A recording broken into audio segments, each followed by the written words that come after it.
Hai Sobat Kepoin Islam, Assalamualaikum warahmatullahi wabarakatuh. Bagaimana kabar kalian? Terima kasih sudah klik video ini. Mari bagikan pengetahuan Islam dengan cara like, share, and subscribe channel Kepoin Islam Official. Simak video sampai akhir dan semoga bermanfaat bagi kita semua. And let's begin.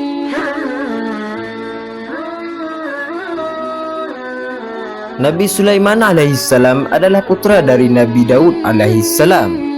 Sulaiman dikenal sebagai seorang nabi yang sangat kaya dan memiliki kelebihan yang sangat jarang dimiliki nabi-nabi sebelumnya. Kelebihannya itu antara lain bisa berbicara dengan seluruh binatang dan burung-burung serta menaklukkan angin, laut, udara serta jin-jin yang tunduk dan patuh pada perintahnya. Al-Quran menyebutkan bahwa Sulaiman memahami bahasa binatang seperti burung dan semut. Disebutkan bahwa seekor semut memperingatkan kawannya untuk kembali ke sarang agar tidak diinjak Sulaiman dan bala tentaranya.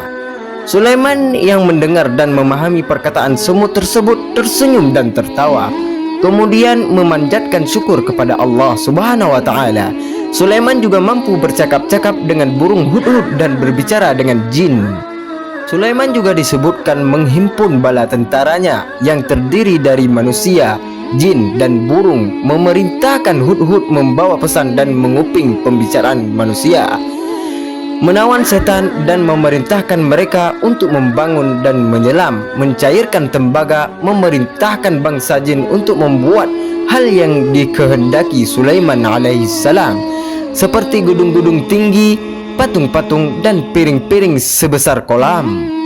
Namun di balik semua itu, ada beberapa hal yang masih belum banyak diketahui oleh manusia tentang fakta Nabi Sulaiman alaihissalam.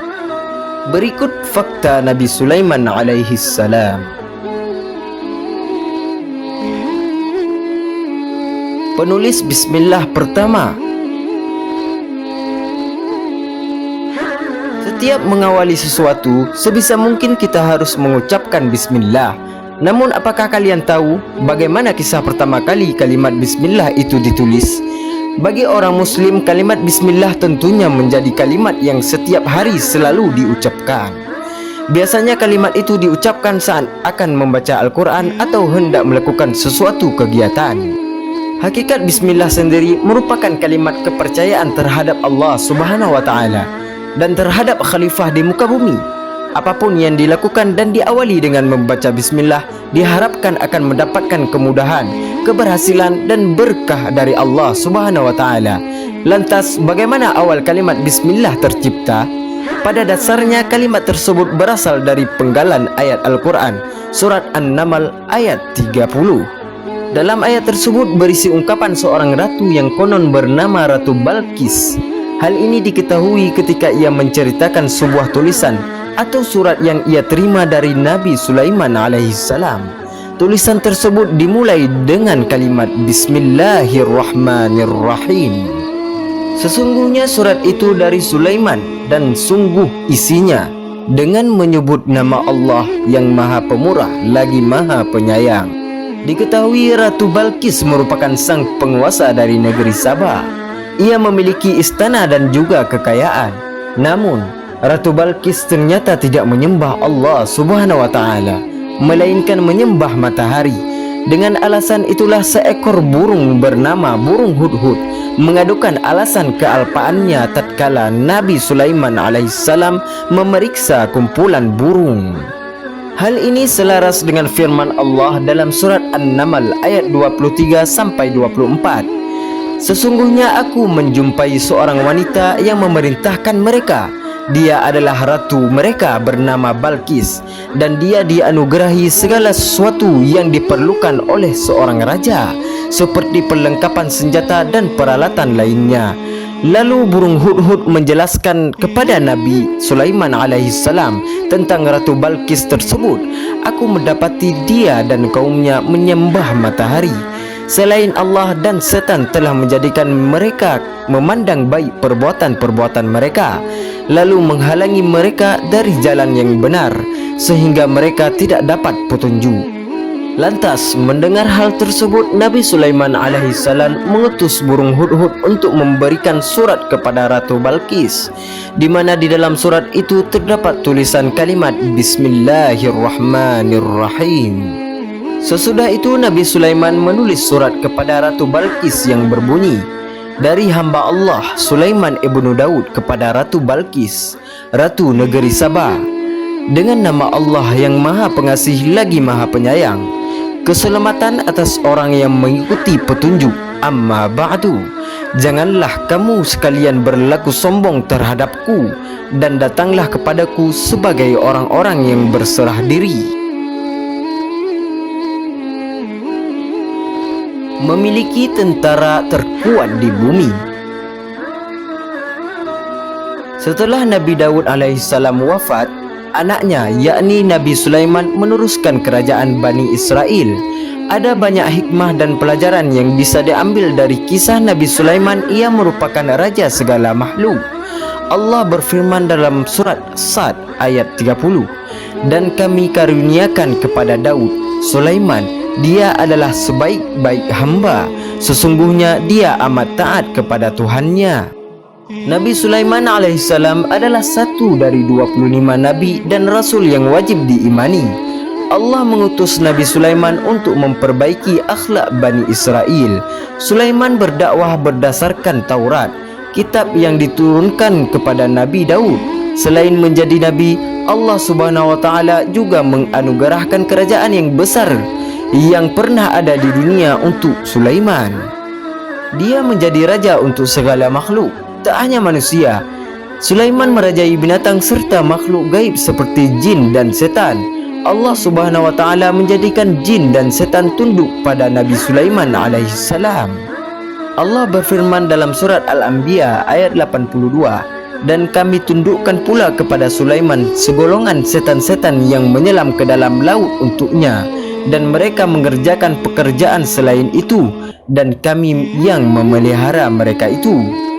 Dalam surat Saba dijelaskan para jin itu bekerja untuk Nabi Sulaiman, membuat gedung-gedung yang tinggi, patung-patung dan piring-piring besar. Nabi Sulaiman juga diberi mukjizat melunakkan tembaga.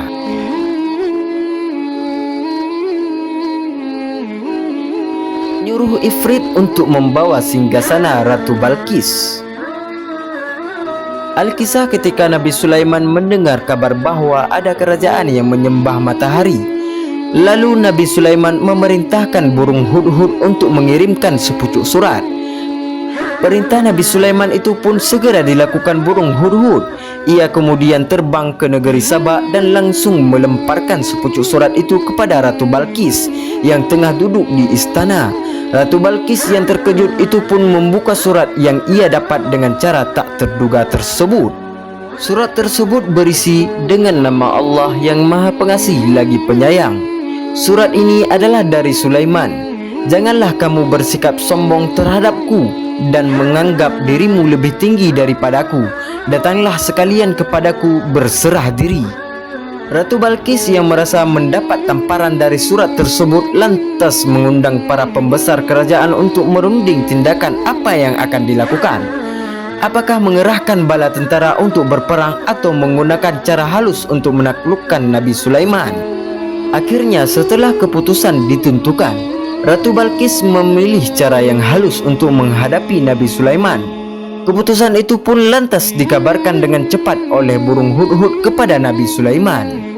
Ratu Balqis mengutus sejumlah pasukan dengan membawa hadiah yang menarik untuk diberikan kepada Nabi Sulaiman.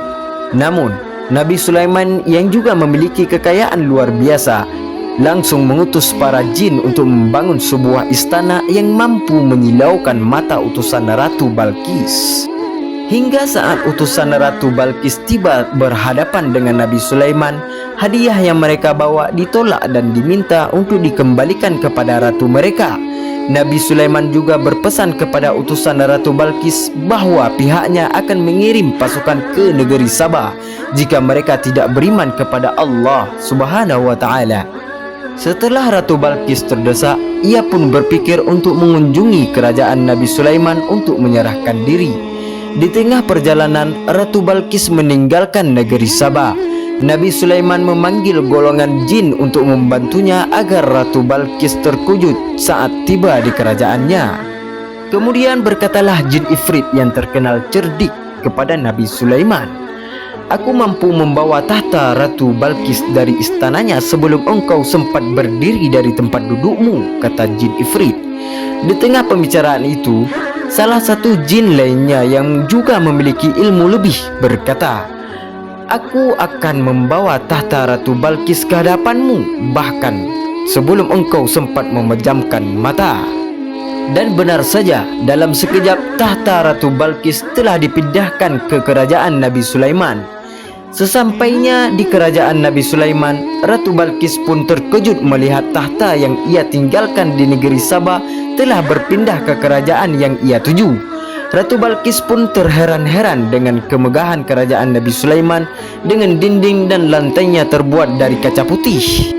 Ratu Balqis yang semula mengira bahawa ia paling kuat langsung merasa ciut di hadapan Nabi Sulaiman dan berkenan untuk beriman kepada Allah Subhanahu wa taala. Ia berkata, "Ampunilah aku berserah diri kepada Sulaiman nabimu dengan ikhlas dan keyakinan penuh. Kasihanilah diriku wahai Tuhan yang Maha Pengasih dan Maha Penyayang."